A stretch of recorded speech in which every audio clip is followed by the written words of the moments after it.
Over the last few years, we have seen the emergence of a new form of beta male, one that isn't only unmanly or unmasculine, but makes a great effort to redefine manhood itself, to deconstruct it, and thus pull the rug out from underneath the alpha chads that have made their lives hell for all of human history. And as a boy, all I wanted was to be accepted and liked by the other boys. But that acceptance meant I had to acquire this almost disgusted view of the feminine. And since we were told that feminine is the opposite of masculine, I either had to reject embodying any of these qualities or face rejection myself. This is the script that we've been given. Girls are weak and boys are strong.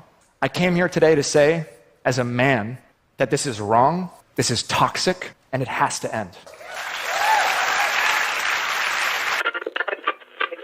He's a BuzzFeed foodie blogger, which means he is unemployed. He always acts bitchy and pissy, cause he is bloated from soy. He's a soy boy, and he's so annoyed. He feels no joy from all that soy. Weak, soft soy hands, a lot of demands. He's got mammary glands. He says his cat is trans cause of all that soy. He's a soy boy, and he's awful to be around.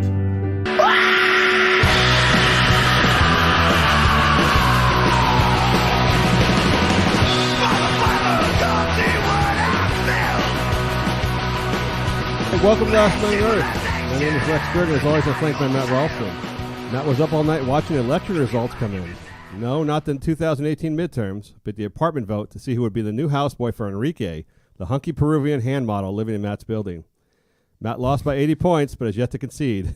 Hold on to those dreams, Matt. I like when people don't, in the elections, don't concede. They ask for, like, the recounts of the votes. Yeah. I always thought that's just a loser thing to do. I know that since the 2000 election, that was a big deal. But I always thought if you lose, just get out. Calling for that, calling for the recount when someone has to go with, like 10 people have to go into a room for 3 weeks to count shit. Well, I don't know. I mean, if you lose like the yacht club president vote, yeah, let's do a recount. But yeah, Al Gore was like, nah, I think I'll just lay down on this one. That was the only recount. Fuck you, Al Gore. Yeah, well, fine. I don't. Pussy. Isn't it amazing how so many elections with millions and millions of votes come down so close in like so many races? Well, that's why the Republican Party is a big fan of gerrymandering and voter suppression. Yes. They've actually done these exact calculations and down to like the 1.1%. I mean, it's like 5 million people vote, and it comes down to like 50,000 people. I mean, so many races. It was really like, and then they'll call, of course, it's a mandate. Whoever wins calls it a mandate. When they win by like 1.1%, it's always a mandate. Right. It's ridiculous. And then even better is when they blame the Green Party or Libertarian person who gets 1%, and they always claim that through they would have won if not for the third party candidate who gets like 11 votes. Yeah, the Democrats are always like, fuck these other people who don't believe only two things. Like, fuck you, man. Like, people can vote for whoever they want. Yeah, like, if you're trying to get votes, I don't know, have a better platform. I mean, clearly, the people who vote for like Green Party are very, very much into the environment. So if you're not going to talk about that shit, they're going to vote Green Party. You know, you can co-opt it, I suppose. That's all they have listed is shaming voters for not voting for you. Yes. It's like, I don't think it's not going to work on me as an adult. So well, what they did in California is they modified the primaries to these open primaries. So now just the top two vote getters in the primaries become like the finalists for the November elections. Mm-hmm. So that's why you saw like 2 Democrats for Senate in the elections. So those third parties are all kicked out. They're not even available to run in the primaries because they're not the top 2 vote getters. That's how they figure out how to clean those people out. Because there used to be a lot of Green Party, Libertarian, Independent, crazy wacky shit in California on the ballots in November. Now all gone. So they figured that out pretty quickly. Yeah, this week's show is sponsored by Nancy Pelosi's many faces from her closet of faces. On display last night was forced elation face, spirited face, compromised face, and defiant face. Also, something that resembled autoerotic asphyxiation face. Nancy Pelosi's closet of many faces, because Halloween doesn't ever have to end. It's amazing that she had. I'm always reminded I had an uncle. I guess it was a great uncle. I don't remember who wore toupees, wore fake hair pieces back like in the 70s. And you would see him, but like if it was really windy out, he'd have like a disheveled toupee. And like where he was inside, he had like the really combed down toupee. Really? I think he had multiple toupees to fit into various weather and environmental situations to look more natural. So he didn't style his one toupee. He had different. I think he had like looks. travel toupee. This is in Chicago, by the way, so it's really windy all the time. So I think he had windy toupee because like the toupees are glued down so they don't just blow off in the wind. Yeah. So I think to look more natural, like he'd walk in from outside, and they weren't lifelike at all. He'd walk in from a windy area, and his hair was all disheveled, and I think he had windy toupee on. It's pretty smart. Yes. Well, that's why Trump wears that stupid hat, is because his hair is glued onto his head. He occasionally will do.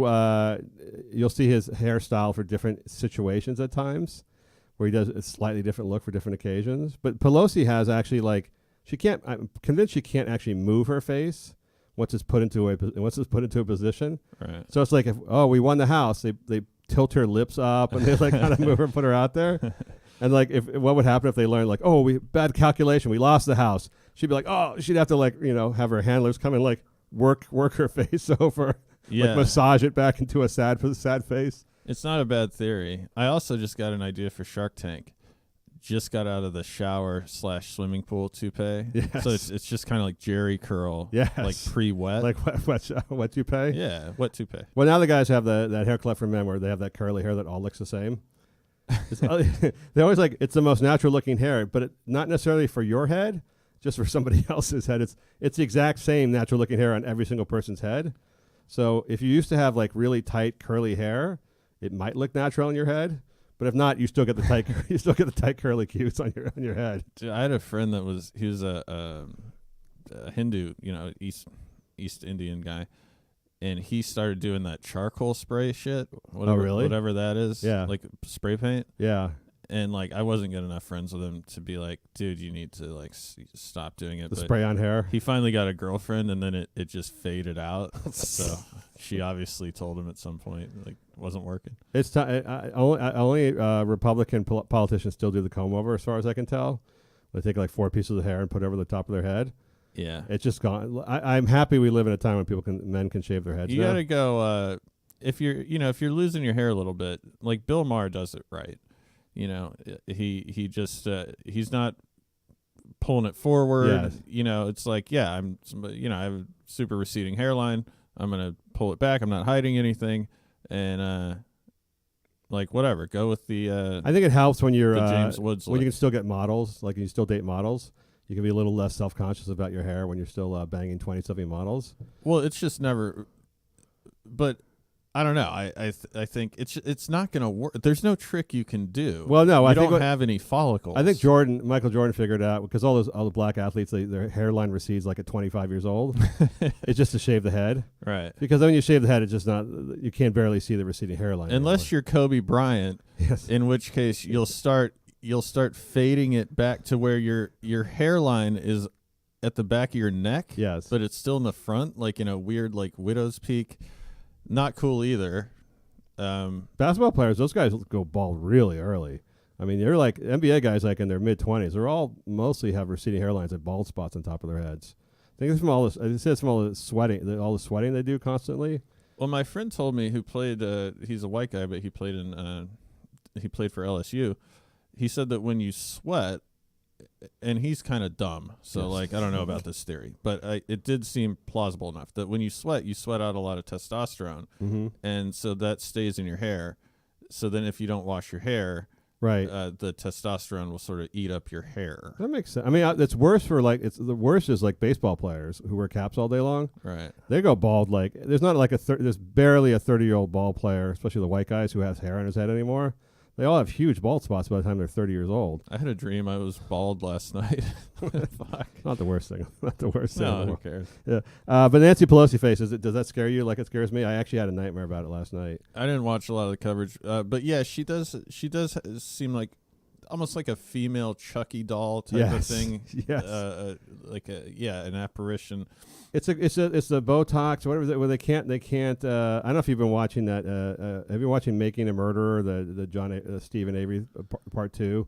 Yeah, with the new attorney he has. Yeah, I hung out with that lady. Really? A couple days ago. She's definitely got the Botox face where she can only talk out of like half her mouth at a time. Yeah, it's disturbing. Yes, it's like I think she's. Well, I don't think. I know, because the show came out, so she's like hanging out in Hollywood, thinking she can like start banging hot young dudes. she's like 60, right? 60. She's got to be. Yeah, I mean, she's got big fake breasts. And they try to make her look younger on the show, and she's all made up and everything. But she's an older woman.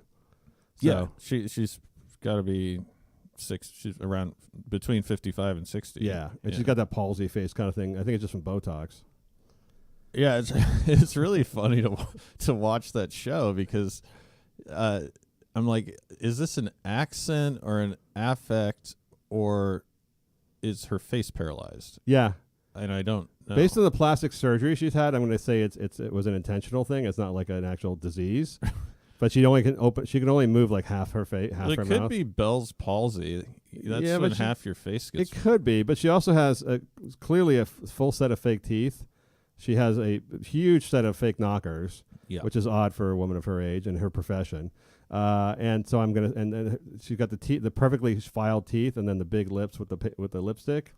I'm going to say it's Botox in her. Yeah, I watched it also, or part of the show anyway, the newest season, and it's like, okay, so you guys know, you and your gay clerk or whatever, yes, Kurt, are going out to talk to these hillbillies. So are you like, okay, let's dress up extra weird, like let's go with the full tuxedo and the knee-high boots? It's like, could you not just wear a fucking normal shirt? Like, are you rubbing this in their faces that they're poor? Like, what are you doing? We're from the big city Chicago. We're here like that show makes Wisconsin look so horrible. It also reminds you of the fact that most people don't know this, but Wisconsin is the most obese state in the nation. Mm-hmm. Everybody there is just obese, chain smoking, and like talking funny. It's just like, and I'm not talking about just like the Avery hillbillies. I'm talking about like the attorneys and the prosecutors, and like, they're all just like such lackluster individuals. And they never leave either. Like, no. Honestly, I have friends from Minnesota, and they're like, Wisconsin people are just like weird. The worst. I'm like, really? It's hard to tell. But it's true. There's like a totally separate culture. It's definitely of fat people. Yeah. My wife said, "Where do these people? Who are these people?" I said, "Trump voters." Do not forget to become a patron of the show on patreon.com/Last Man on Earth. Thanks to all your patrons. Get on this shit before it disappears. Patreon.com/Last Man on Earth. If you wish to contact the show, hit us up on Twitter at Last Men Podcast or Facebook, also Last Men Podcast. All right, on to the show.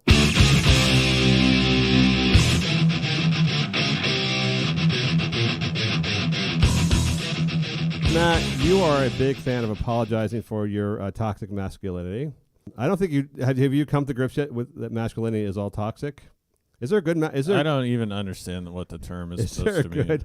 Is there? I believe toxic masculinity just means men are violent, evil rapists, as far as I can tell, and they either can't help it, or they're not trying to stop it, or they love it. But it's sort of an out. It's this thing where it gives you an out, which is like, you're a bad person because you've been programmed by society to be bad. So therefore, we don't hate you that much because you're an evil man.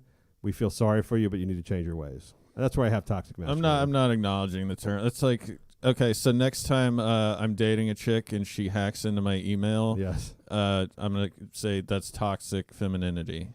Femininity. Well, I think the idea is that males have to feel a need to be dominant, to be sexually dominant, to be ambitious and jerky and harassing and pushy and achievement at all costs. Well, some do. Yeah, of course. And obviously men are more aggressive than women in general. But to label a million years of evolution as now just one of these groups as toxic is ignorant. Yes, which brings us ignorance to the piece of George Yancey of Emory University. Every time with his op-ed in the New York Times, every time a professor from a college writes an op-ed, I lose more respect for college professors. I've never do you ever sometimes you'll read smart pieces in the Times or other media outlets, right? Or even journalists and I don't read any editorial. No, not anymore at all. But you like, you'll read something from like a commentator you like, or a social commentator, or even once in a while, just a famous person or a politician writes something, and you go, "Wow, I've learned something." Right. But anytime it's a professor, I feel like it's the least intelligently written pieces ever, which is somewhat ironic. I think that professors from colleges seem to write the most idiotic shit in newspapers. Yeah. Like they're supposed to be the smartest among us. But it's like it's not so much that I disagree with their opinion. It's just the way they express it seems like idiotic. Yeah. Like they cannot form a strong argument. I'm wondering if so tenure is, in concept, it's a good idea because you shouldn't be able to get fired because of you have dissenting, unpopular beliefs. Right. Unless Unless it's about 9/11. Oh, They make an exception Colorado professor, yes. for that. But usually. But what if there's a dude that's just like, this has to happen. I can't get fired. I'm not going to do anything. Yes. I'm going to be really Just lazy the office space intellectually, and then Yes. I'll just fucking toe the line and write some bullshit opinion piece to the New York Times because I have a buddy that I went to undergrad with there, but like maybe there has to be some incentive for you to not turn into a lazy asshole. That was basically every cuckold in this every case. professor that I met, tenure professor I ever met, was basically what you just described. Right. Mostly. There were some that are self-motivated, but usually not in the soft arts.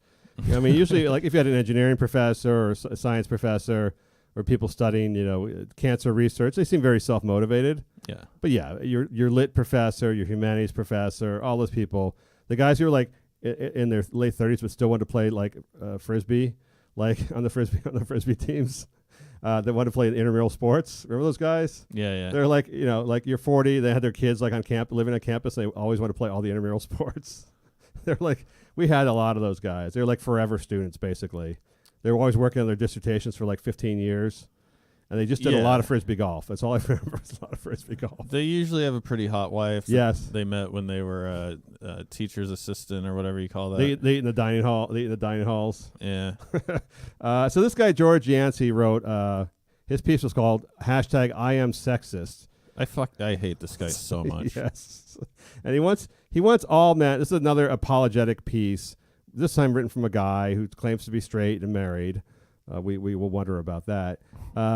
Basically, who says all men, even the men who go out of their way to be feminists and good to women and decent and polite and everything else, all men are inherently misogynistic and sexist and contribute to the rape culture, even if just subconsciously, they don't, just by being men, they're promoting the likes of Harvey Weinstein and Bill Cosby. Even if you're just a passive, low-T guy like George Yancey, Yes. who can't get a boner, Yes. you're somehow still responsible for serial rape.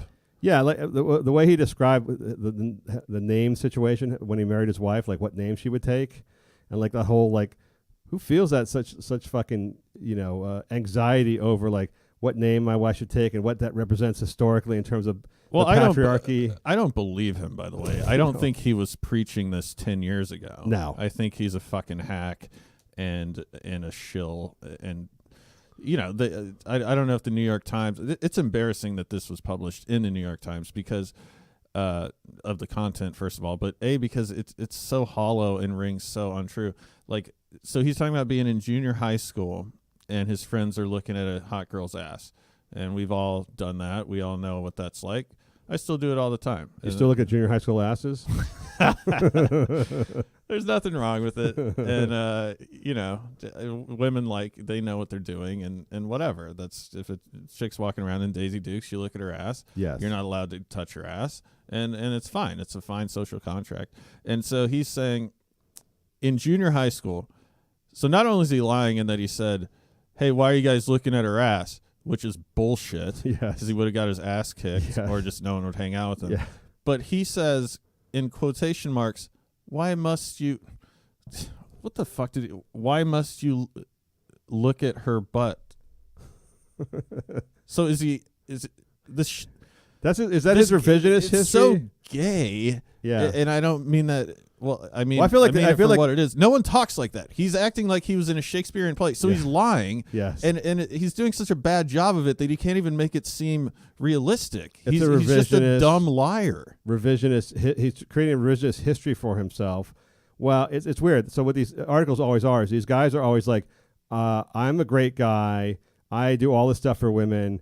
I do all this other stuff. It's a humble brag. Oh, but even now, I still am a sexist. I realize my flaws. Even as a guy who is the best guy in the world to women, with all these bona fides I have, I'm still sexist. So, like, they've actually dug deeper into this well of apologies, where, like, not only am I a feminist and I do all this stuff for women and I hire women and promote women and would never speak ill of women and all this stuff, but I'm still bad. I'm just like, it's like Opus Dei or something, flagellating themselves with a whip. Like I'm still not pure. I'm not pure enough. Yeah, like what would you have to do? I mean, submit to whom?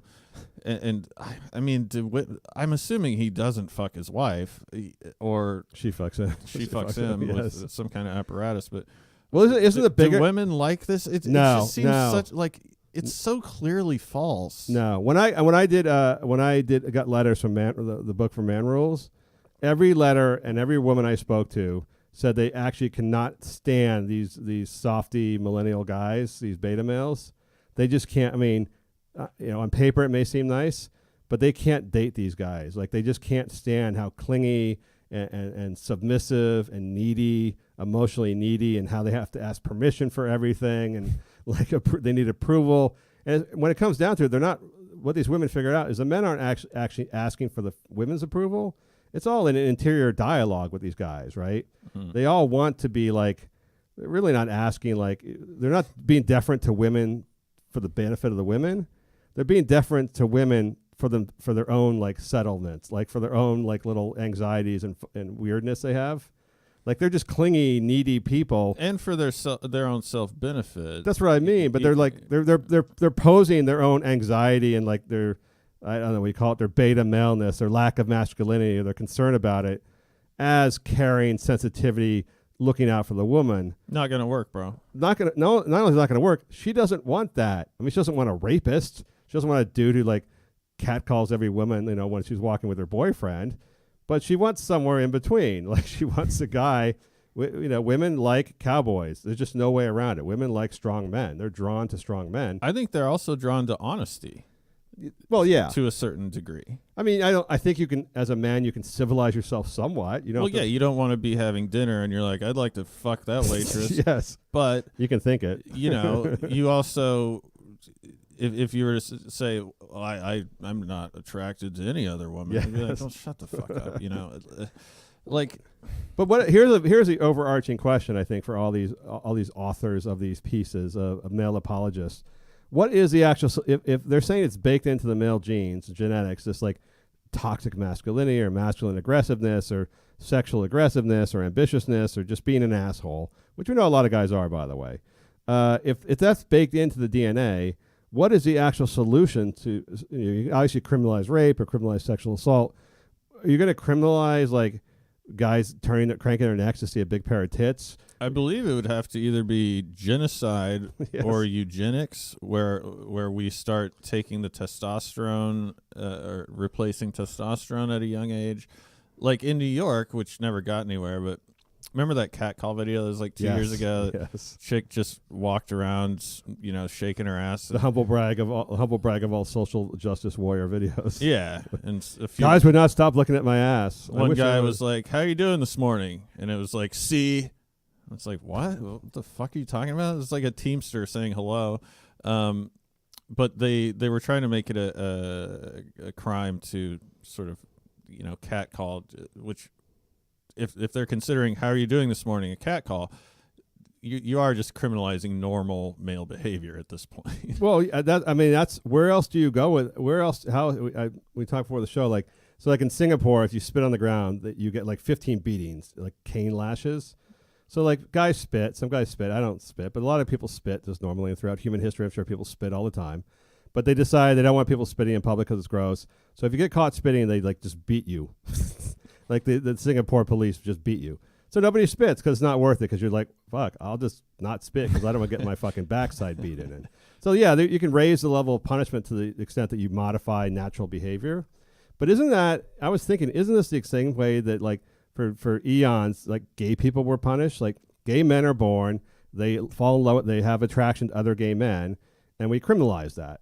We said, okay, that's the way you're born, but we're not going to allow you to do that. You're going to be, I don't know, some countries put to death. You're going to be put in prison.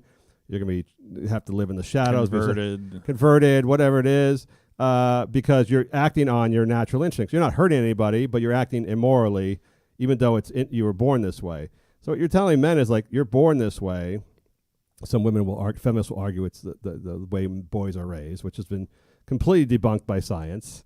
That it's a nurture versus nature thing. It's a nature thing. So what are you going to do? Like, you just dramatically punish men for acting like guys until they stopped acting like guys? What is a hashtag I am sexist is not going to do anything. There has to be some kind of, really strong consequences to get guys to just hold back their instincts in public, at least. It seems to be the sentiment. And this idiot Yancey is dangerous too, and this whole, all these hashtags, because it's trying to conflate just regular human being behavior with like rape. Yes. So I hang out with dudes all the time, and yes, I will freely admit, like, oh man, that chick's really hot. Oh, did you see that that chick's huge ass or tits?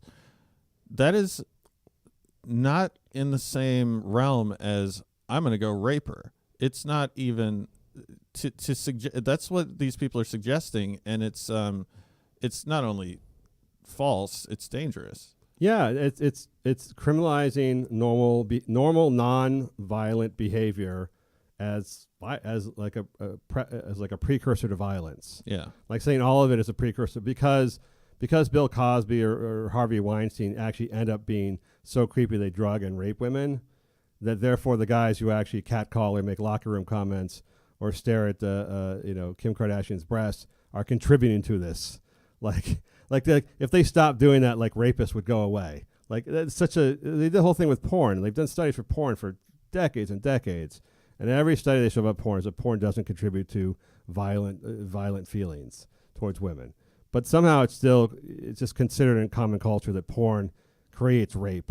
It creates a lot of other problems. There's a lot of other problems, perhaps. I'm still trying to figure out this. So I see stuff like this that was published in the New York Times, which is maybe the biggest circulated paper in the country. Yeah. And it's so radical, and not radical in like a cool way. It's like radically stupid. And I would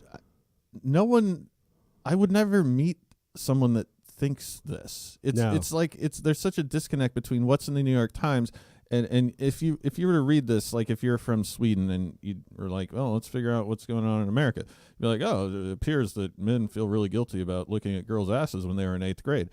And it's like, no. Then you go to like a bar and hang out with normal men and women, yes, and no one thinks anything like this. No. They're all normal. Depending on how well you know the girl, hey, your tits look really great today. Whatever. It all depends on, your social dynamic.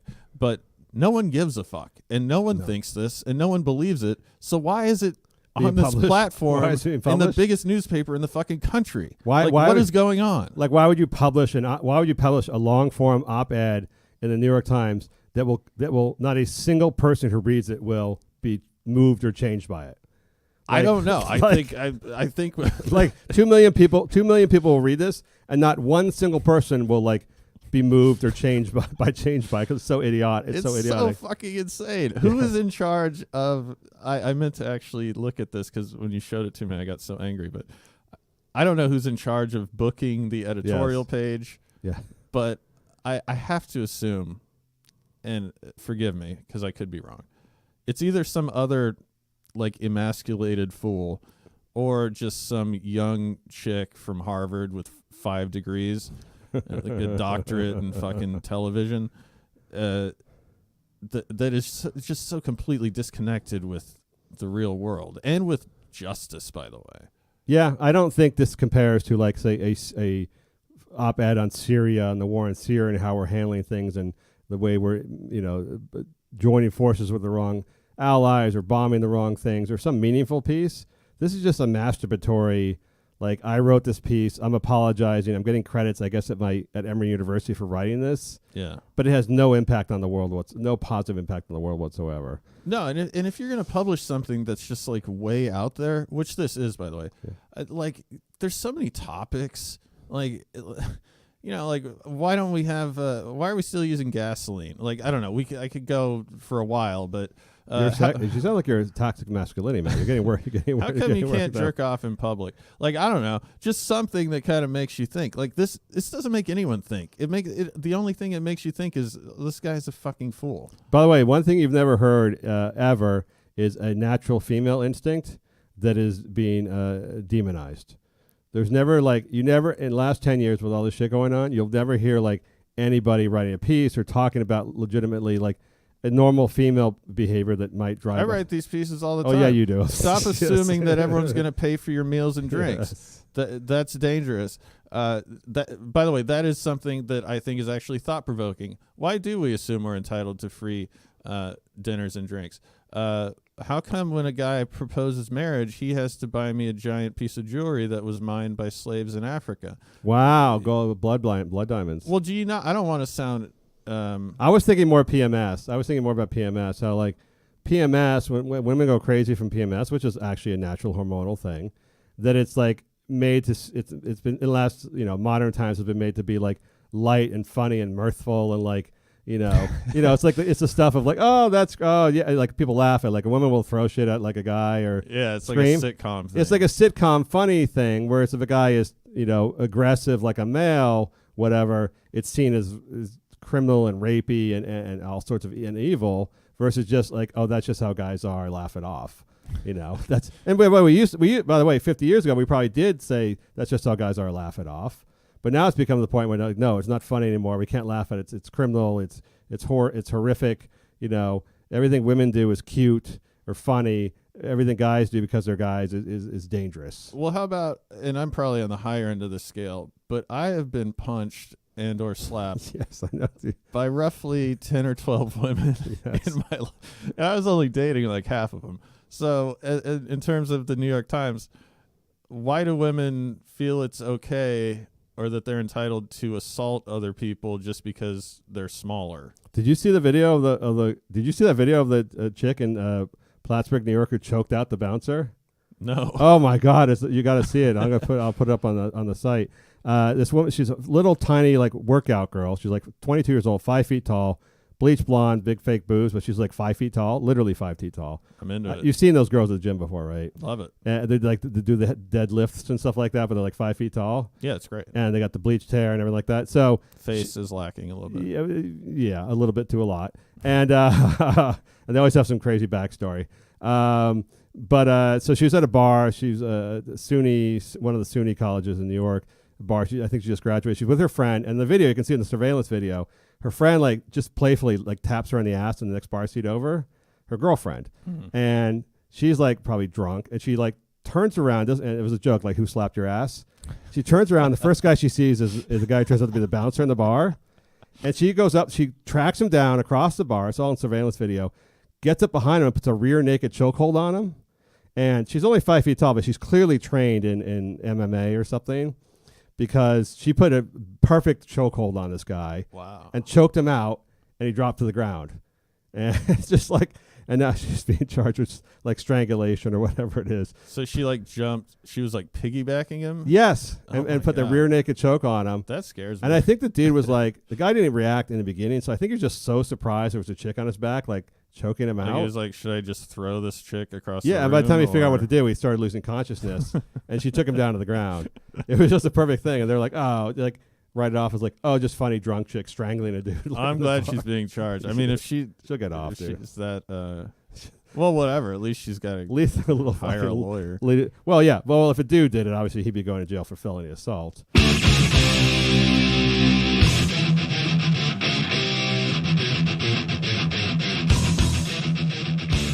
Matt, short of I am sexist hashtags, I know you are a huge fan of the WNBA. You have all the posters of the slightly deformed-faced women. I don't know why. So, like, really tall guys have deformed faces, right? They have odd-looking faces when they're 7 feet tall.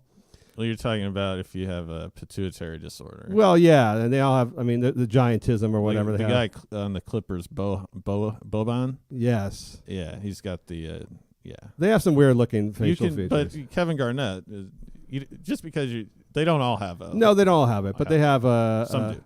Well, first of all, you're in a job where looks don't matter at all, so it's not like modeling or something like that or acting. You know, you're in an entertainment area where only performance matters. I think you could argue it matters very slightly. Really? I think if it comes down to two guys and one of them's hideous looking, and you want to throw another guy on the end of the bench. Well, maybe better looking guy will get that. But like gig. Anthony Davis with the unibrow, which on any other guy would be seen as like, wow, dude, that's like has been glamorized, like because he's such a good athlete. Yeah. Like they taken that. But the women themselves are not usually very good looking. The 6'5" tall ladies usually are not very attractive. There's been a few, but yeah, by and large. But I mean, a woman would probably say, well, most NBA players aren't very good looking either. No, that's what I'm saying. You're picked because you're giants.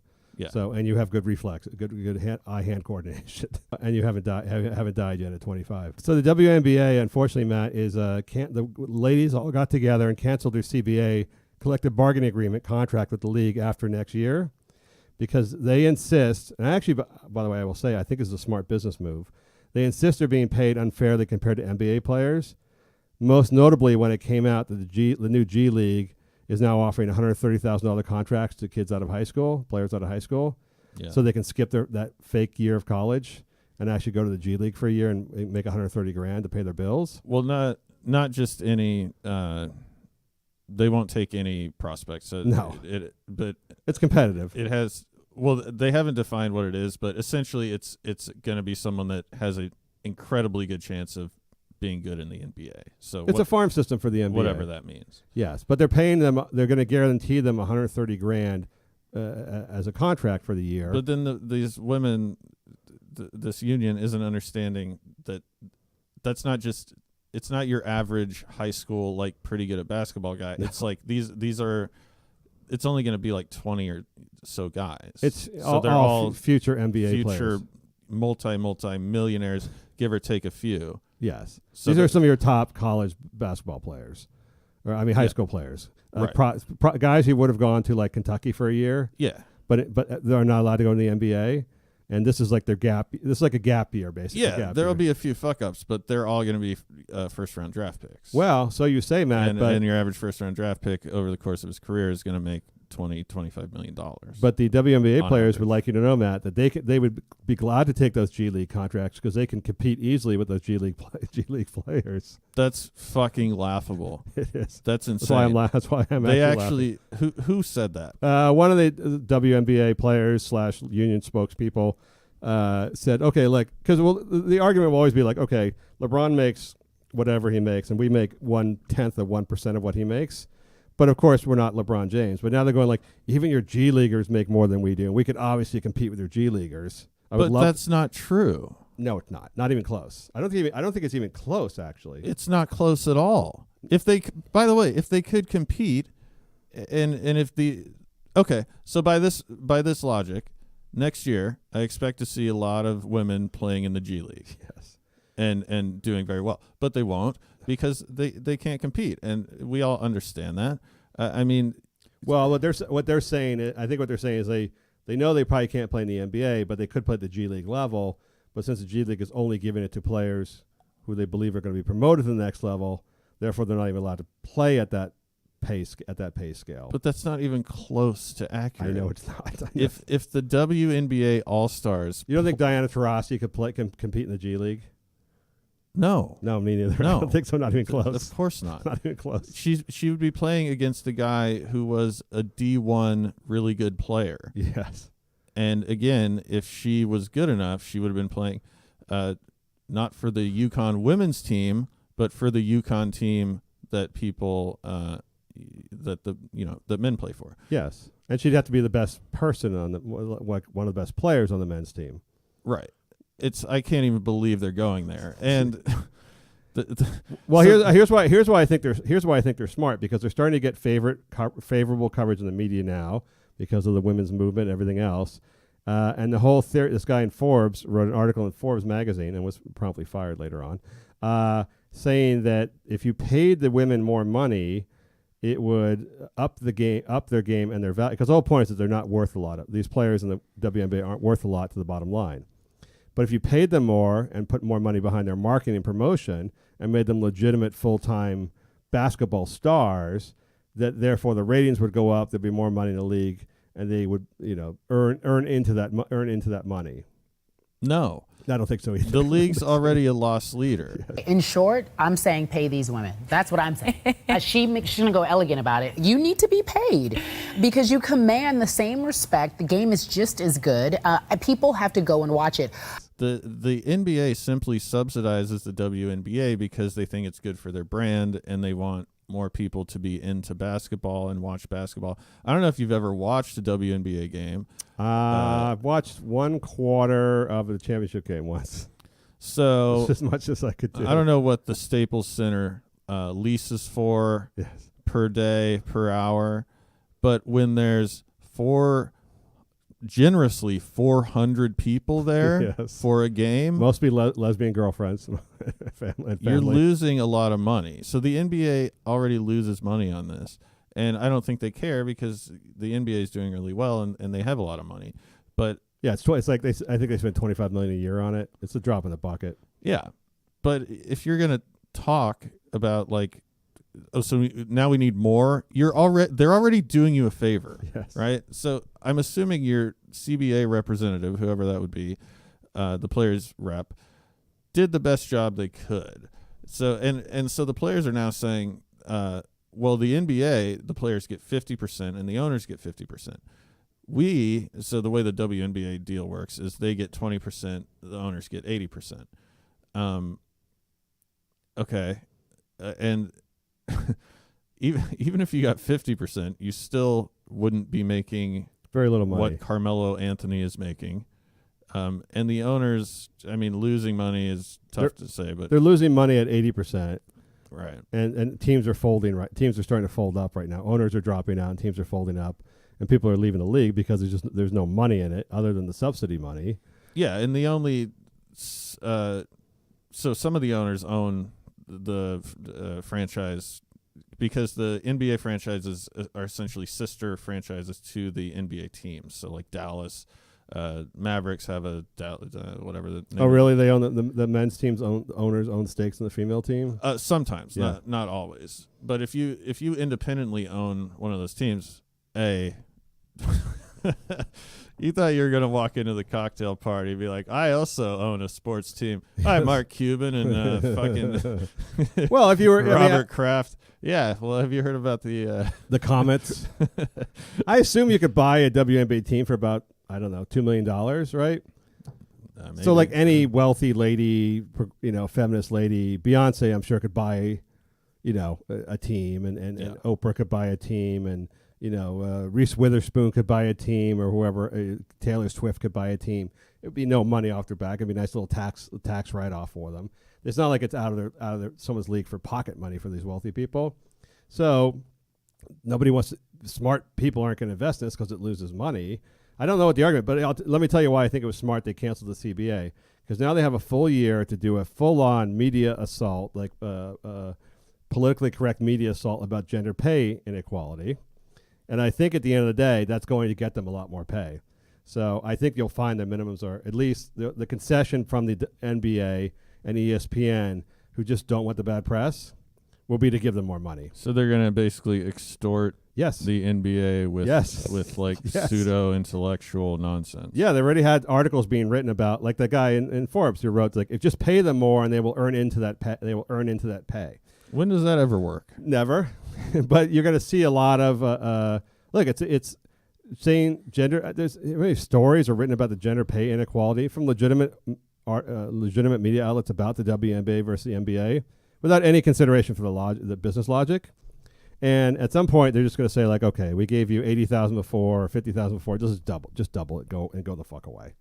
But isn't it? Well, I guess we should get a WNBA expert here, but I thought it was based on revenue, so I don't know where they're going to get. Well, they would have to ask for a bigger piece of the revenue. Or they could ask for league minimum salaries of the NBA. But I mean, I know they're conjoined somehow, but aren't they separate? I think the ESPN contract for coverage is separate. I'm pretty sure, but they could just ask for, instead of the league minimum is like 36 grand, they could ask to make it raise it to 72 grand or 80 grand.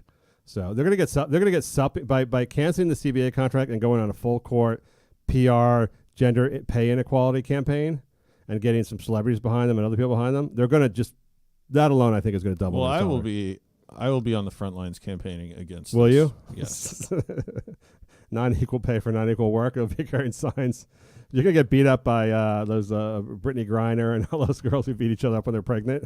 It's just gonna kick their ass. I mean, this is the ultimate ridiculous argument of gender pay inequality, because there's such a clear proof that the women are not nearly producing as much revenue as the men. It's all there on paper. And it's so obvious that the only reason they're calling gender inequality is because they just want to extort. They just want to extort more money. Well, how about the two of us right now? We just go into your backyard, cancel the podcast, strip down to our underwear, do a little dance, and then we'll go up to the Spearmint Rhino and question why we're not making the same amount of money as the strippers at that establishment, even though no one's paying to see us. And we bring in comparatively no money. Can we just do the last part of that? I don't. My backyard shouldn't have to see us dancing around in our underwear.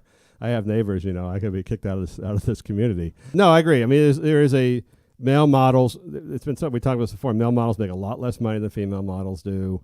There's certain areas where women make a lot more money than men in the in various entertainment professions.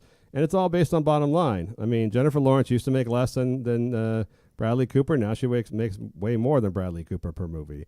That's just how it goes. The only thing people care about is money. That run these leagues, they're not sexist pigs. They only care about money. If you make them money, they will begrudgingly give you a portion of that money. If you don't make money, there's nothing to argue with. They're not trying to screw you to tell you that it's not like Della Dawn or whatever the fuck her name is actually worth $30 million to the bottom line, but they're paying her $100,000. She's not. She's worth like $300,000, and they're paying her $100,000.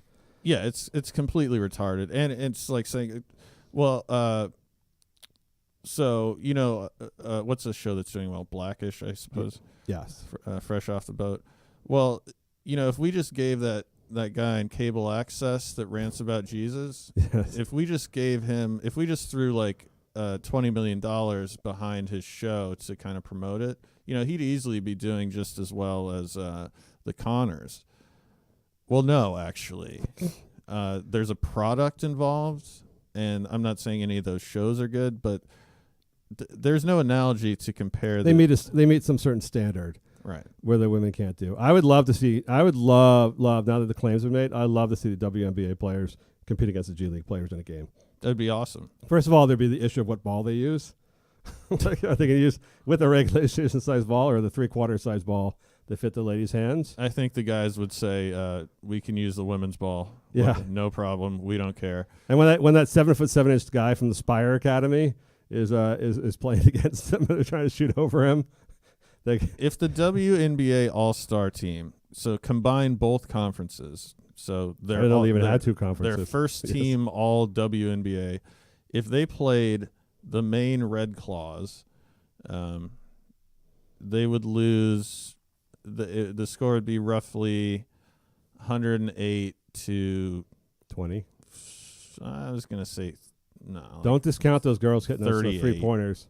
Would they be able to pass in, like when they're in offense, would they get the smaller ball, the colored ball to shoot from the outside? Yeah, but they would get blocked every time. I'm pretty convinced G League players don't play defense. And they'd start perimeter. whining about the foul calls. Yeah, well, the defense, but the G League stats inform me that there's very little perimeter defense in the G League. That's not how you're getting promoted. Right. So the smaller players seem to score about 35 points a game. So, but we'd have to put a little bit of a prize pot up because I think it's. Yeah. What do you think Diane Taurasi needs? Matt, let me ask you. There's been a lot of celebrities dying from drugs in the last, forever. But between Prince and everybody else, Seems like last few years. It does seem like more than usual. It seems like more are dying from drugs than usual. Well, actually, I don't know. I guess if you go back to the 60s and 70s, a lot of musicians went out at 27 years of age from heroin. Well, aren't more aren't more Americans dying from overdoses? From opioids, for sure they are. Because of the fentanyl? Yeah, I guess. I would say there's more cocaine deaths or like, there aren't, you don't see people dying from cocaine use like in Hollywood. There was that guy, super agent in Hollywood, who died like 10 years ago. They're just doing massive Scarface amounts of cocaine and just had massive coronary. That happens every now and then. Right. That was Charlie Sheen. That happened with Charlie Sheen. When reported that he was dead, but no, he just was rushed to the hospital. His 7th cardiac arrest from snorting cocaine through like a funnel. So rapper Mac Miller, who I never heard of until he died, and then every single rapper then is doing a tribute album to him.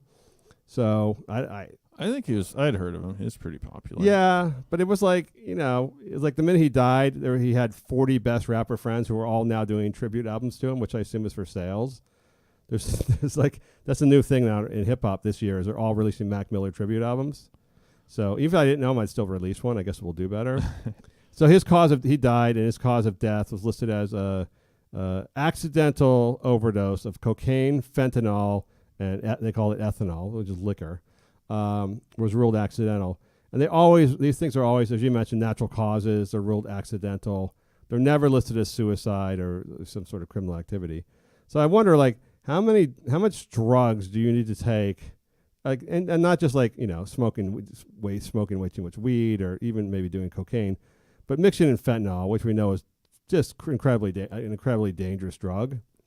How much drugs do you have to do before they no longer rule it accidental and actually, like, if you consume like a gallon of sulfuric acid and died, like if you grabbed some like chemicals from the lab and just swallowed it and died, would they call that accidental overdose? Would they call that accidental overdose?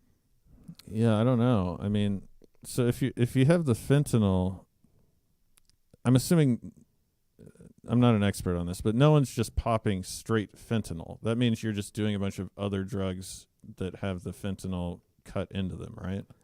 You can get straight fentanyl now. I think it's people that are heroin addicts are using the fentanyl instead of the heroin. I don't know if that's availability issue or just a preference issue. Because I heard like fentanyl is something like 1,000 times more strong than the next strongest opiate. They're like Oxy. Yeah. It's being produced heavily in Mexico now, and it's shipping up to the U.S. pretty large quantities. And my understanding is that fentanyl has become the new heroin. So people that are used to do heroin are now doing fentanyl. And I don't know if that's because you don't need to shoot it, and you can just inhale it or consume it and get the same high without the injection risk. But it's like it's a substitute for heroin basically. Right, but like people are taking fentanyl intentionally. But I don't understand why it's being produced. Like, well, this is 1,000 times more potent than oxycodone or whatever. It's like, okay, so why don't you just take 5 oxys instead of like a fucking thimble head of this? Like, I don't understand the need for it. Like, I don't know how many elephants need tranquilizing per year, but I'm sure we can figure something out. Because what was Purdue Pharmaceuticals? Who's the family that, that whole story? No, I'm not sure the family story. They produce like 8 million pounds of oxy a day or something. Yeah, and they lied about the effects of it. They doctored up all the studies, and so they were actually indicted and being sued by the State Department, and then last minute it's like, oh, they're wealthy, we can't do this, and someone came in and just got them off. But I would miss all the hot pharmaceutical sales reps that push their products. Yeah, that it's nasty, and like in West Virginia, there's all these the state is basically running these drugs. Like they import them. At one point in West Virginia, there was like 100,000 pills per resident. And so they get them shipped in there, and then they, go off to Florida where everyone's all fucked up and dying. And I mean, like driving around even LA, which we're not in the heartland, the real America where everyone's all fucked up. But you see people that can't walk, and yes. that's not margaritas. No, they're taking there's some kind of opioids. There's still a lot of heroin in LA, but fentanyl's replacing that because it's just an easier source of the same effect, basically. Yeah, Because you're taking a pill. You got a pill instead. You got a pill instead of having to melt down the fucking tar and inject it and all that other crap. Yeah, it's synthetic. Like I was at the the Rock and Roll Ralph's. Mm-hmm. I gotta stop going there. So I couldn't find a spot in the parking lot, so I parked at a meter on the street on the same block, and I was looking at the bushes as I was walking in, and I said to myself, I would bet myself $1,000 I see a discarded needle in these bushes. Oh yeah. And sure enough, there were 2 of them. But I was just thinking about my famous homeless spot where I saw a guy. He had just moved and he left behind 3 needles, 2 empty bottles of vodka, and 6 spent condoms. And I thought, well, that's really sad. But then I thought, well, that's so much better than my life. Like this guy's having a good time. Like, I mean, yeah, sad. I mean, I guess that he can't quit. But also, like, he had a much better Saturday night than I did, so it's not that bad. Well, so here's the point: like, if you're going to be, if you're smoking weed or drinking beer or drinking Jack or whatever, and something happens and you die, obviously it was not a suicide. No one kills themselves with Schlitz and weed. So, but when you start taking hardcore drugs and mixing really hardcore drugs and you die, at what point? I mean, I guess they just don't want to rule any celebrity death as suicide. But at what point is it actually just suicidal behavior when you're popping nasty shit that routinely kills people? Yeah, it'd be nice. I mean, I'm sure it wasn't. I don't know that he was like, I'm going to kill myself. Probably I mean, not. I have a friend that's slowly killing himself with alcohol, and it's tough to watch. But maybe if we just applied some real life vernacular to these very clinical forms, like well, he had a death wish, or well, he knew what he was doing in the long term, however he didn't really think it was going to end this night, right? Something like that. Like I guess he was on a pathway to death. Yeah. I mean, I think it's important for a couple reasons. One is suicide is actually a crime. So it actually goes down as a criminal thing. So if you're actually attempting suicide, you can be 5150'd, you can be arrested, things like that, and forced into counseling. So there is there's a different standard for suicide versus accidental. It also affects the statistics, of course. So we need to get rid of criminalizing suicide. If you want to kill yourself, well, the only reason I think it's a basic civil right. Well, yeah, but if you're successful, they can't actually do anything to you. But like, but I think the idea is that if you're attempting suicide and you are unsuccessful, then they can arrest you and put you into some sort of psychiatric counseling. Like if you jump off the bridge and survive, they're then allowed to pluck you out of the water. Yeah, and arrest you. Therefore, you can't just go back home and. I don't jump agree with that. If you got a buddy, we'll drop you off at his house. I don't think the state needs to get involved. No, I think who really turns their act around anyway. No one really does. They don't really. No, nor do these guys like they're 25 and doing fentanyl and cocaine and stuff like that. I would just like the whole media story to be like it wasn't accidental. Like, oh no, he accidentally killed himself on fentanyl, cocaine, and booze for the 500th night in a row. Right. Just to say, like, he took drugs till he died. How about we can just agree on that? He took drugs till he died. Yeah, just some very common sense language I think would help a lot. Because there are, like, people that obviously young dudes that admire Mac Miller, who's like, he's like their role model or whatever. Many people. And you got to wonder so Mac Miller became this successful rapper. And, so obviously he has access to all these free drugs and unlimited booze. But would he have been that guy anyway? Would he have just been a guy, sitting on a bus bench, fucked up on opiates? Or was it just this, the success and the lifestyle it afforded that led to this? Well, it makes you wonder, too, by ruling an accident, it makes it seem like there's actually a healthy way to consume cocaine, fentanyl, and booze. Like, if you do it right, you're good.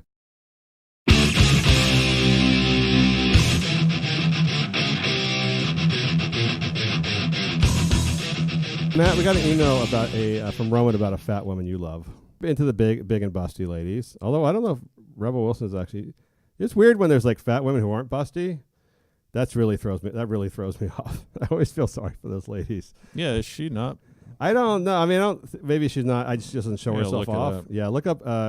Google Rebel Wilson, big fat tits, and maybe she just doesn't show them off. Usually, ladies that are obese have the big jiggly fat boobs. She's not like, I mean, she's obviously very overweight. Yes. But she's not like morbidly obese. She looks like she could actually go into a gym and. Hold on. Yeah, she's done a few things where she lost 50. They'll do a thing where they lose 50 pounds for a little while, then it usually goes back on. She's big. No, she has big boobs. Does she? Okay, good. Thank goodness. The saving grace of fat ladies. So Roman wants to know, is this fight between Rebel Wilson and black actresses and critics over which fat chick made the first fat chick? This is mean.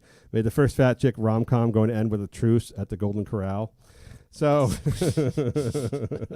I love buffets. Do I you feel really? like, yes. You like the Golden Corral? No, I just like the concept. No, I wouldn't eat there. I just like the concept of buffets.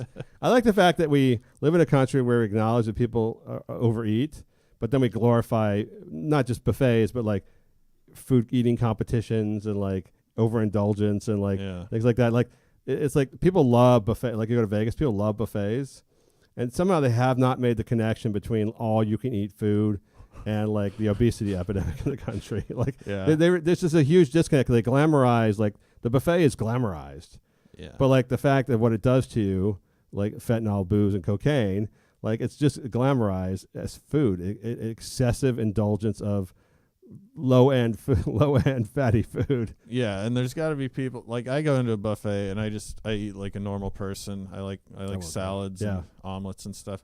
You're the guy who pays for everybody else. Yeah, exactly. I'm just subsidizing these fucking pigs. The offensive lineman. I'll go into a buffet and just be like, how about you just make me something in the kitchen instead of all this shit that's been sitting out here that's gross. Like, just cook me something. My favorite was I forget where it was at, but there was a salad bar area of the buffet, and then at the end of the salad bar was a giant container of chocolate pudding. I was just like, okay. Like they're just pretending with the salad bar here.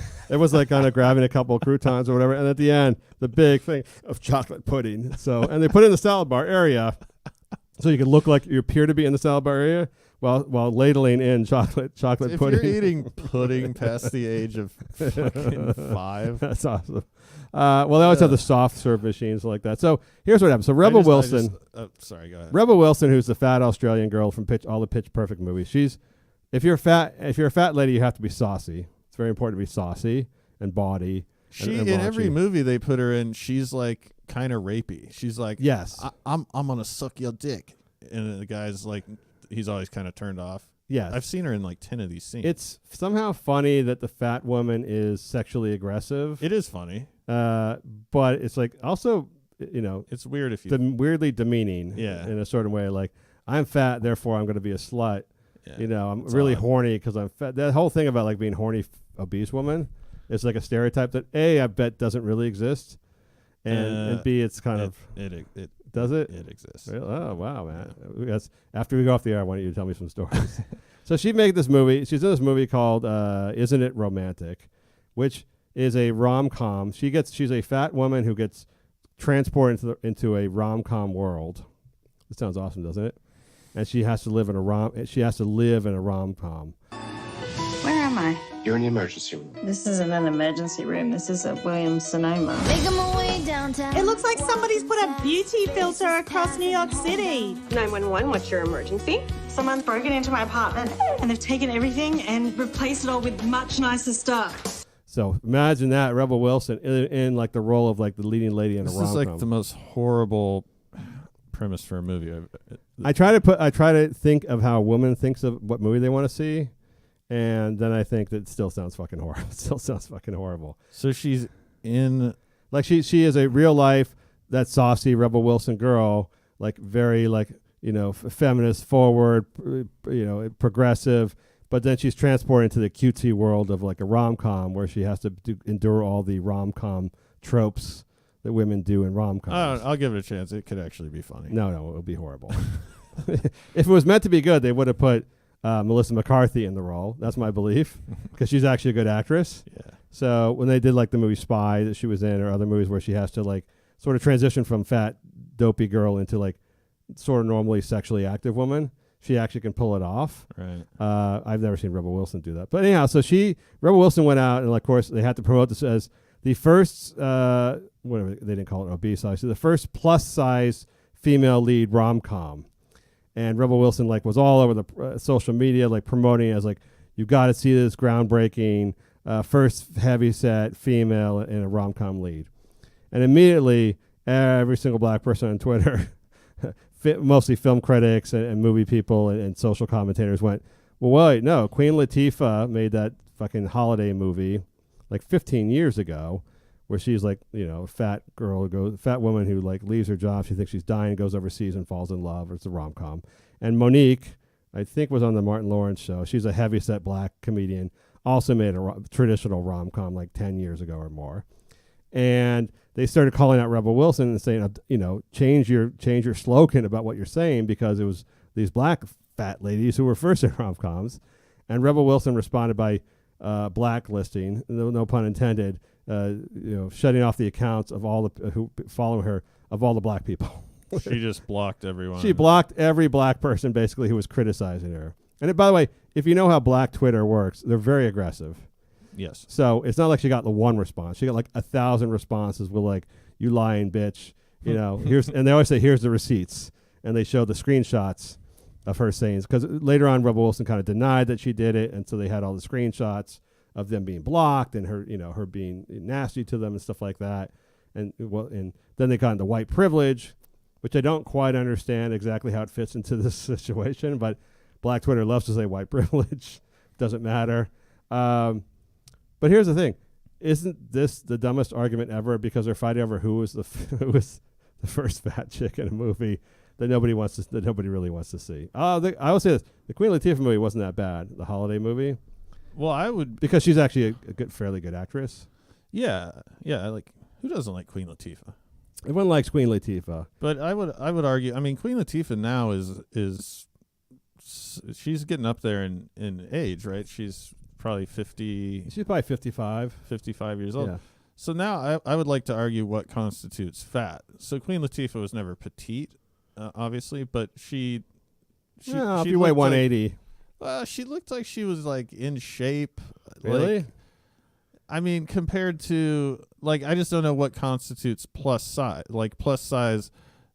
She's fat. She Brigitte Nielsen could be plus size. She's not fat. She's just big. Well, I think if you think about non-traditionally sexy women, so it's always was Meg Ryan, or it was Michelle Pfeiffer, or it was Julia Roberts, classic, or even for females like Halle Berry. These are all very tight-bodied women.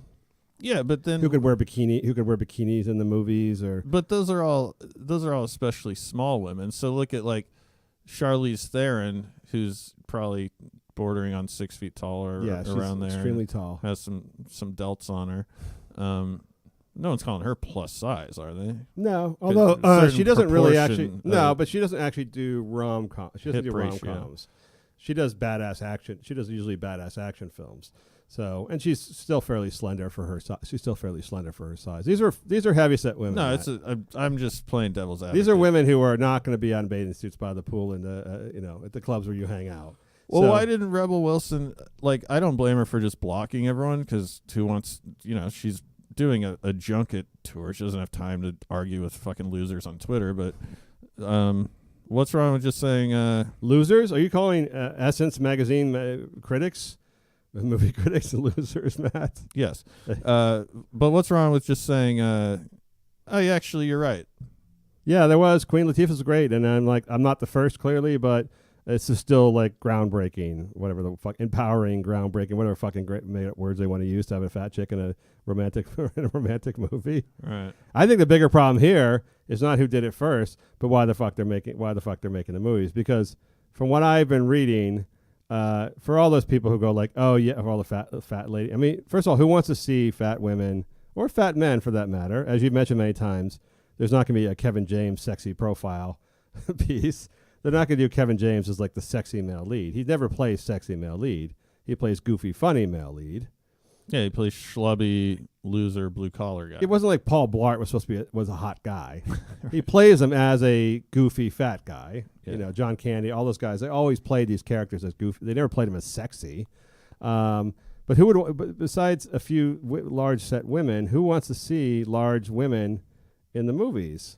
I mean, movies are fake; they're fantasy. And I found from reading that even larger women prefer to see, you know, more fantasy type women in the romantic movies and in the books they read and everything else, because it's an aspirational thing. Yeah, everyone likes hot women, and I don't mean hot like, oh, so you're saying they have to be anorexic? No one's saying that. I didn't say that. No one thinks that. But you know, not severely overweight. And when Rebel Wilson is like, this is also like, I know that she has to have an angle here. Like, I'm sure a publicist told her what to say, but okay. So you're the first plus-sized rom-com star. Okay. Yes. So there's a show. I don't know if it's still on. Is it Mike and Molly?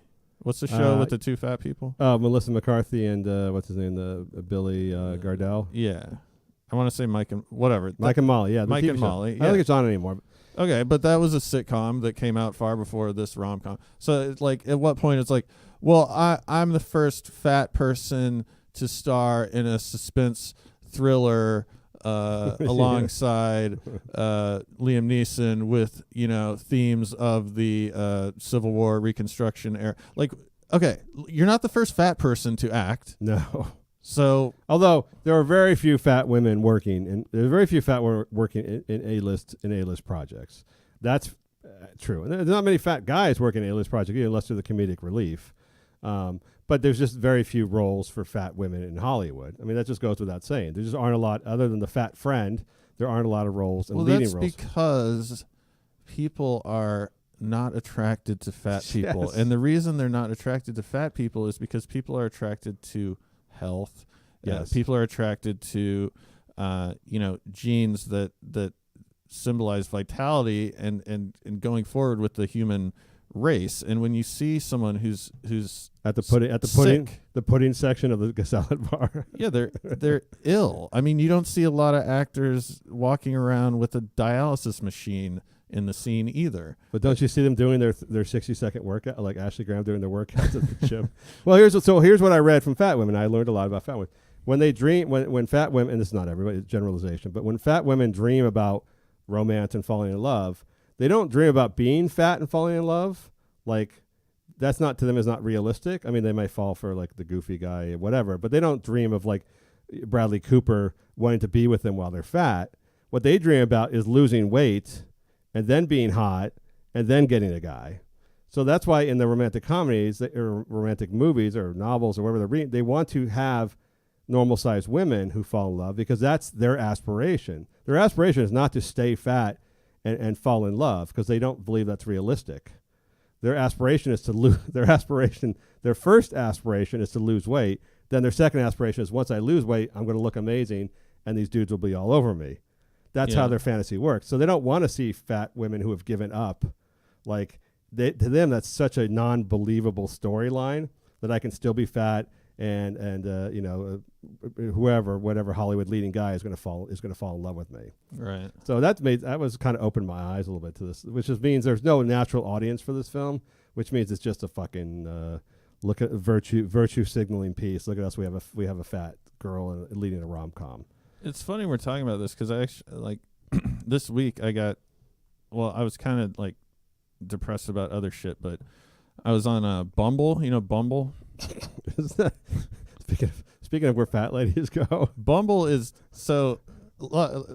I didn't know this. Bumble is the same thing as Tinder. It's almost the same thing, except the women have to initiate the conversation. Correct. How that's not sexist, I have no idea. But the chick that started Bumble, she worked for Tinder, left because of sexual harassment, was granted a large settlement, used that to found Bumble, and now she's got this rule that women can only initiate the conversation, which is hilarious. But anyway, well, I guess it allows you not to get creepy guys sending dick pics, right? Yeah, and it's voluntary. I have no problem with it, but it should be acknowledged that there is a double standard again. But So what I do, because I have a lot of more important shit to do, I'll go on there and just swipe like 1,000 pictures. Mm-hmm. And so then I'll get matched with a bunch of them. And then half of them I'm like, oh, okay, I'm not into that. And this very heavy... Wait, once you swipe, they can then contact you? Yes. Okay. Yeah. Well, yeah, once you swipe, they then, I guess... Can initiate a conversation. You match with them, yeah. Okay. And so this really heavy, not very attractive girl, hit me up and was like, hey, how you doing? So I didn't want to be rude. And so I just said, how's it going? But never had any intention of going out with her. No, because you're very superficial and can't look beyond the outer shell of the lady. That's exactly right. Okay, fair enough. Like everybody else on Bumble and Tinder. Yeah, I mean, let's call a spade a spade. And then she didn't really get it that I was kind of blowing her off, and so I would, she's like, well, how come you have this deadline? And I'm like, well, because I just have to work. And she's like, well, when are you going to be not working? And I'm like, I don't know. And it got very aggressive. And it made me feel terrible. That's my whole story. Bumble sounds amazing. I was fortunate to date in the non-digital era, when if you didn't like a girl and she didn't like you, you said goodbye at the bar or wherever it was, and you never saw her again. And she had no way of reaching you, and you had no way of reaching her. So now I don't know how people do this in the electronic age. We have to put up with conversations like that, because that conversation would never happen face to face. No, because she'd be like, "Why?" You'd be like, "Listen, I gotta go," and you just leave. Right. But you can't leave digitally. I mean, you can start blocking people and stuff, but they find you and so like that. I don't know how people have like ex-girlfriends with Facebook around and Instagram and everything. Like Jesus, like the way you can track down, harass, and like never let people off the hook. Yeah. It's like crazy. Whereas the old days, like even if you met a girl at a bar, even if you hooked up with her and slept with her the next day, and you realize you didn't, that was kind of a mistake. You'd be like, that's a great time. All right, maybe we'll catch you sometime, and you leave, and then you never ever see her again, and she'd never see you. And there was really no way outside of hiring a private detective you could find where this person was. Like it was just like, all right, great time, goodbye, and like you never, unless you randomly ran into them again, you never had to worry about that was the end of the relationship. Yeah. You didn't get. There's no questions. Well, you gotta isolate yourself. I found on Facebook through multiple trials the way to handle that, and Instagram and all that shit, is behave very off kilter so that the woman then blocks you. Yes. Because otherwise, you're just gonna be looking at whose dick she's sucking. Yes. And no one wants. It's just not healthy. I can't imagine. They're always talking about like the probable dating in the modern world. I can't imagine dating in a world with universal access to digital universal access to one another, and the ability to look up people's schedule, where they're tagging themselves, where they're going to be, where they work, who their friends are. You could fuck somebody up so bad. You're angry at. I want to ask you about Ellen. To like. God, everything today is like right in your wheelhouse. She could fuck you up really badly. She is the vanilla. She is the vanilla of comedy. Wow, that just so scared me, we talked about this. I guess it was 2 years ago now, when Ellen brought on the comedian Quincy Jones, whose big hook is that he's not the Quincy Jones. He's actually just named Quincy Jones, but he's not the actual. Well, he changed his name to Quincy Jones. Did he really? Yes. Oh, I thought his name was Quincy Jones. That's a huge red flag right there. Yes. So he changed his name to a famous person's name, and then his hook is that he's not that famous person. Yeah, as an entertainer, you got to really question why you would do that, because that's not a common name. There's one Quincy Jones, and it's always going to be the Quincy Jones that we know. Yes, if you Google Quincy Jones, the first 8,000 references will be to the music producer. So he's doing something really shady already. Yes, just with the name change. But he fortunately was diagnosed with cancer and had a year to live. And he was a hardworking stand-up in L.A. I mean, he claims to have worked 10,000 gigs. I don't know. I mean, he claims that he was doing 1 year he did 400 shows 1 year. I'm sorry, I don't want to hear any more claims that no one can prove. Yes. James Woods claims he has 180. And anytime the only source of your claim is you, yes, it means nothing to me, because I think everyone's a fucking liar. Well, I think he was legitimately, from what I understand, he was legitimately trying to be a stand-up comedian. He wasn't like a lazy-ass motherfucker. He was actually out. He may not be talented, but he was actually out there putting himself out there. No, he was like a legitimate hustler, like comedian. Yes. You know. He was actually working the game. He wasn't just smoking weed on his couch and going out once a month to the ice house or something. Right. So anyhow, he got a year left to live, and there was a GoFundMe campaign to try and get him an HBO special for his comedy before he died. And it got, of course, picked up by Ellen's producers, who I think just Googled the web for sad story. Right. It's like sad story celebrity or sad story somebody, and they came with Quincy Jones, the comedian, and Ellen had him on the show. And the big reveal, there's always a bit, why does Ellen have me on the show? She doesn't like guys. I'm not famous. Whenever a non-famous person is on Ellen, they're about to be given a check, a giant-sized check of some kind. Right. And so the big reveal is like, I, Ellen, have got you an HBO special because you're about to die, and it's your you Make-A-Wish Foundation, basically. Here's the thing that you mentioned last time, that you want to do a comedy special. That's really important for you to do a comedy special. Yes, I really want to do it. Yep. So what you don't know is we called the head of HBO, and your people didn't even tell you this, but HBO is going to air your special. Good liar. Did you see on John Oliver's show they showed a clip? So Oprah was trying to get out the vote. Yeah. She knocks on this woman's door, and the woman sees Oprah, and she lights up. Yes. Because she thinks she's about to get a car or something. Oh, I see. And it's Oprah saying, "Have you registered to vote?" Oh, yes. Anyway, people go crazy when they see Oprah. By the way, well, I can't think of another celebrity where people go so, especially ladies, go so crazy as when they see Oprah. I'd like to at least get an iPod out of her. Yes, you register to vote. So Quincy Jones got the HBO special. Said he was dying. This is 2 years ago. I didn't ever. Did you see the HBO special? He did. I watched some of it. Okay, pretty mediocre. I try not to criticize. Well, so at the time, I remember you saying, "I don't want to criticize a guy who's dying." Good news, Matt. He didn't die. It's 2 years later. He's still active on Twitter. I don't know if he's still doing shows or not. But apparently the year to live thing didn't really hold because now it's been 3 years and he still seems to be very active at least on social media. So this week, Ellen also brought in a Bravo TV Top Chef girl who was diagnosed with a year left to live. And Ellen is going to give this TV chef, she's a younger, not completely successful TV chef yet. She was on Top Chef. I think she came in second place or third place. And she's going to give her a whirlwind tour of restaurants of the world, to visit restaurants around the world because she only has a year left to live. We want to be a part of helping with that. So our friends at Shutterfly want to make sure that you get to do everything you want to do. So they're giving you a check for $50,000. Oh my God. To help. So here's my question.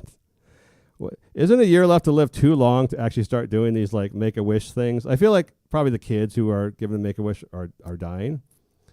Isn't it time that she maybe go 3 months left to live or like a month left to live? Because a year left to live seems very vague, and it seems like something you can easily outlive and make these pity parties look pretty shitty. Yeah, I don't know, because I admittedly I have no experience with terminal illness or the medical field, but I did read somewhere that doctors actually don't say things like that because of the liability. So, like, if you have 2 weeks to live, I'm guessing that means you're going to die really soon. Really soon. But I heard, like, take you off life. And I don't know if this is true, but they won't say you have a year to live because they don't know. How it seems like there'd be no way. I mean, yes, you might have a horrible illness that is a fatal illness, but the idea that they could say a year seems way too speculative. Like, could it be 6 months or could it be 6 years? It's definitely like you have a horrible illness. By the way, maybe it's currently untreatable or they think it's untreatable, but there's no possible way that 12 months out they can say you got 12 months left. And I don't think I think a doctor that said that, well, look at this case. I mean, it would be irresponsible. It would be with Quincy Jones, you mean? Yeah, it'd be like a violation of some sort. So, like, well, unless you wanted an HBO special, then it works out pretty. I'm not saying he didn't have cancer. I'm just saying that the idea you have a year left to live is a very vague thing. That, especially on the Ellen Show, seems like it's not actually happening. Well, I think they might say. So on average, people with this advanced, stage 3, live between 1 and 4 years, sure, or something like that. They said it to like ladies with breast cancer and stuff, like the mortality rates, right? But they don't say you have 1 year in the movies. So what's today? January 13th. Okay, so you'll be dead on the The Yes. 12th, actually. Yes. Like, they don't, that's just not realistic. Well, so. you know where they actually said that? In the Queen Latifah romantic comedy, they told her she had a year left to live, and so she quit her high-powered job and went off to Europe to find love. Which is why they wouldn't do that, because someone would sue the shit out of them. Yes, Like, hey, I spent all my life savings. That's what she did. That's what she did. She liquidated everything. to You go love off- this movie. You, I you know the do. whole plot. Well, only because it's better than, I'm sure, every Rebel Wilson movie. But that's exactly the plot. They told her she has a year left to live. She liquidates everything and takes all her money to go visit this French or some Swiss chateau, high-end chateau, and doesn't tell anyone she's dying. And it's like her bucket list she fantasy. get a lot of dick. It's her bucket list. Now, there's one guy she falls in love with, of course. Oh. A hot dude. But it's like but she meets like the top chef. It's like a bucket list fantasy for dying woman. So of course Ellen is a super cheesy show where she's frankly behaving oddly. I only see it when I'm at the gym and it's on mute. But she's just doing weird shit, and she's always crawling around and like making weird faces. When she dances? Yeah, she's dancing. She's almost behaving like a small child in a grown woman's body. But all the while honing in on the hot chick she can get with after the show. Right. But she knows, and especially the producers know, this is bullshit. Yes. Right. There's no way. I mean, either when you are dying, you're like, people don't just die from cancer. They get really ill, and then they die from. And it's a process, right? Your body breaks down. It takes a while. In some cases, it moves very rapidly, but it still takes many weeks, if not months, before it happens. Like you don't feel fine, discover you have cancer, and die the next day. That doesn't happen like that. Right. It's a progressive illness. You end up being You end up being incapacitated. Usually, you're going through chemo or other things. But even if you give up treatment, you become incapacitated in various ways. Then hospitalized, then hospice, and then at some point it ends. But that's towards the end. That's towards the end. There's be no way to know. Yes, you have a disease that most people die from within the year, but you could easily go on for like Quincy Jones. For many, Quincy Jones probably lived to be 110. So it's like, it feels very. Not only does it feel like, not only is it kind of gross to say, okay, you're dying. Here's a big reward for you, because I mean, it's sad that someone's dying. But what about like homeless kid from a broken family whose parents beat him? Like, does he get nothing because he's still gonna live? He's still gonna live. I mean, if you think about it, it's a very grotesque circus type thing to do. Yeah. Like, you have cancer, you're dying, so here's money. Go live it up before you're dead. Well, it's probably awesome if you're a con man or woman. Yes. I mean, if you're gonna, do we even know? Like, I don't know. I'm getting too weird about this shit, but I'm sure these people are vetted, and I'm sure they actually have medical records. And that the chef woman actually went through chemo. She lost her hair. She got something going on. Okay. Although it was an illness I've never heard of before.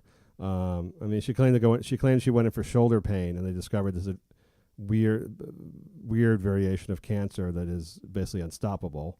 So it's a rare thing. It just seems to me it's a very, not only is it an uneven sort of thing where you don't know if people are going to die, but also it's a very grotesque circus type thing to like pay somebody. I mean, I guess for kids, Make-A-Wish Foundation is somewhat different, but for full-grown adults. Yeah, I was going to say, does this represent a certain infantilizing of our culture? Because I get the Make-A-Wish thing, although it makes me uncomfortable, so I feel like they should do away with it. But I get why it exists. But now this is the adult Make-A-Wish, and it's sort of they're selecting people in the entertainment space. Yeah, like it really sucks that you have some form of cancer, but I don't know. I mean, so now you get to go to Disneyland, but what about the guy with AIDS or the guy with? They don't do it. That's not a hot topic anymore. Like whatever various terminal diseases, and I don't know. Like, we can't take everyone that's under the age of 40 who's dying and give an HBO and special. Be like, hey, we're flying you to the moon. Like, that'd be awesome. By the way, it's not feasible. Can I tell you, I was sort of against I mean, as inspiring as it might be, I was sort of against the idea of Make-A-Wish Foundation until that one kid from like redneck kid from like Tennessee. His wish was to go to Alaska and to hunt down one of these endangered bears with a knife. He wanted to kill like an endangered bear. And it's like, and they were like, no, we can't have you. He's like, that's what I want. I mean, he was like 9 and dying. Yeah. He's like, I want to kill a bear. I want to kill like a brown, whatever it is, bear. They didn't let him do it? No, they didn't let him do it. I was like, oh, no, man, come on. I'm like, what's the cutoff for Make-A-Wish? Because obviously a blowjob has been floated out there at some point. Yeah, I think it has to be legal. I think legal has to be a part of it. And I think also promotable on their website. You and could take him to Thailand or something. I mean, someone's contributing the gifts, you know, the wish. Well, I'll contribute to a Really? 12-year-old Getting a blowjob. Actually, let's cut that part out. That sounds like a sad. That sounds like a sad, like a really sad, like Andy Warhol type movie, or someone's just giving underage kids blowjobs. So I think that it's been done in movies before. I don't know. I find Ellen to be a horrible person, and I find this practice, this you're dying, here's your thing, and then the worst of all, then they don't die. Then it's like really disappointing. It's like, okay, I mean, if Quincy Jones died, you're like, okay, that HBO special thing was kind of like, you know, pretty random, but he did die. But he's still on Twitter every day. He's commenting on all shit. Like, come on, give the special back. Matt, it's time for our final segment today, Panties in a Bunch, which can only be heard by patreon.com. I think I called subscribers, patreon.com/last-minute-earth. Foggy, this is just for you, bold, brave, generous people who pay $1 a month. For unlimited. Once you told me he made up his name to be Quincy Jones. What can you get for $1 a month? Now, there's no other thing you get for $1 a month. Third year of 1 year of any left to live, merit or value. I'm going to block him on Twitter. That's it. You can feed doing like reverse black Twitter on him. Soccer stadium full of people in the Congo. I'm talking about entertainment, digital content. There's nothing that's $1 anymore. You get one song. You can buy one song on iTunes, I guess.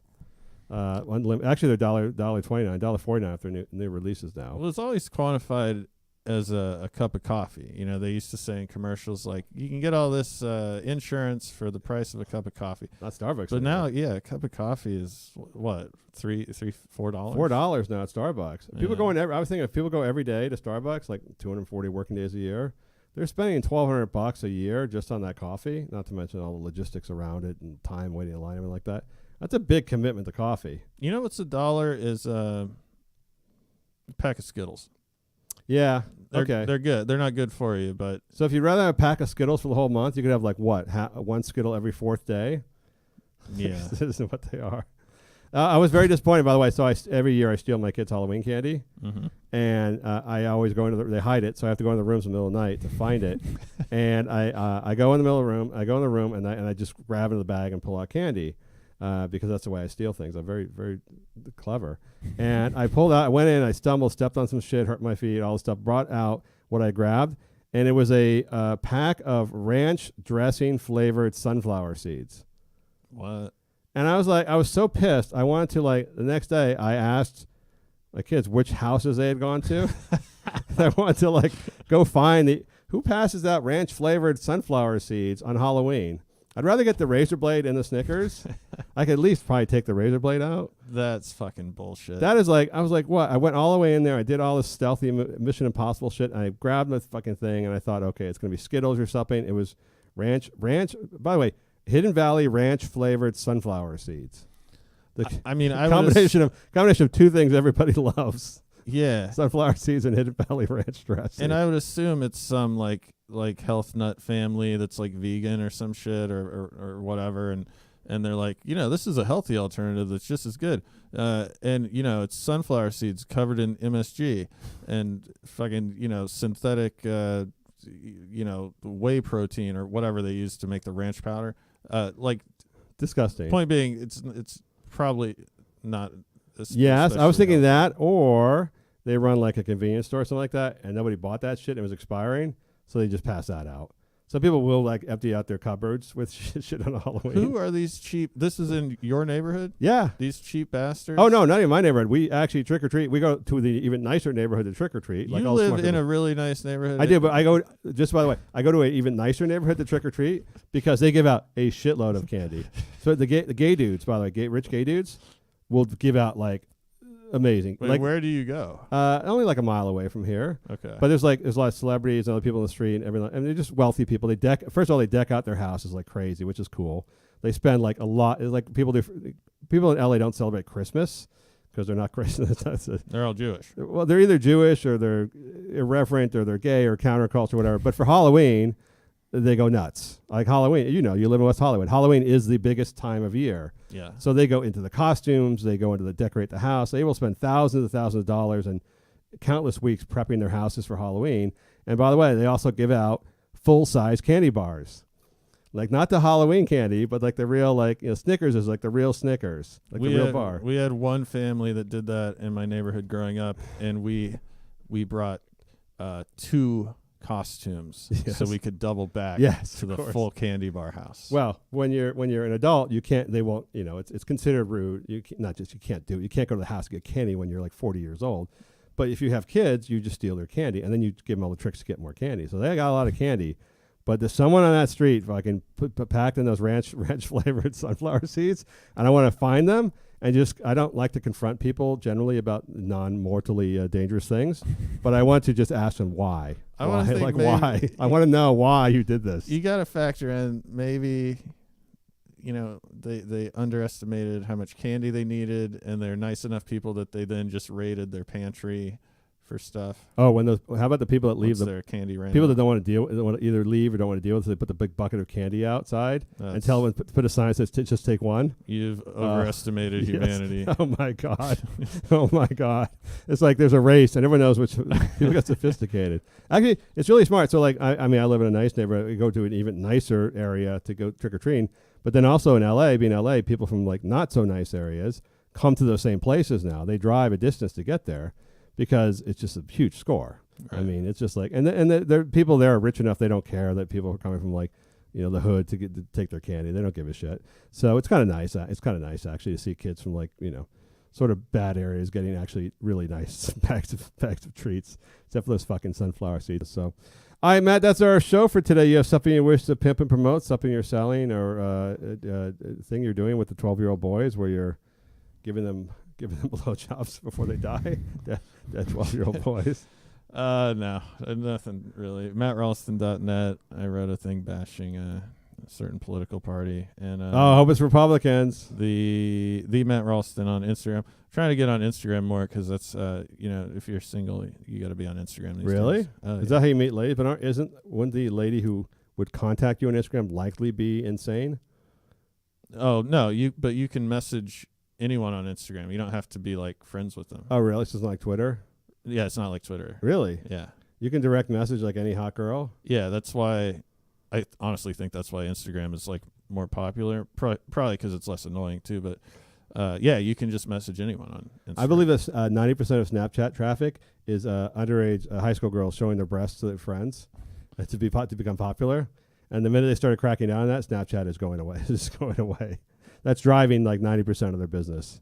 There's nothing else on Snapchat except for underage girls' breasts. And by the way, it drives a lot of traffic. All right, this is Lex. Go check patreon.com. Last one. Talk to you next week. Lick it good. Suck this pussy just like you should. Right now, lick it good. Suck this pussy just like you should. My neck, my back, lick my pussy and my crack. My neck, my back, lick my pussy and my crack. First you gotta put your neck into it. Don't stop, just do it, do it. Then you roll your tongue from the back to the front. Then you suck it all till I shake and come. Make sure I keep busting nuts all over your face and stuff. Slow head showing me so much love. So do it now, lick it good. Suck this pussy just like you should. Right now, lick it good.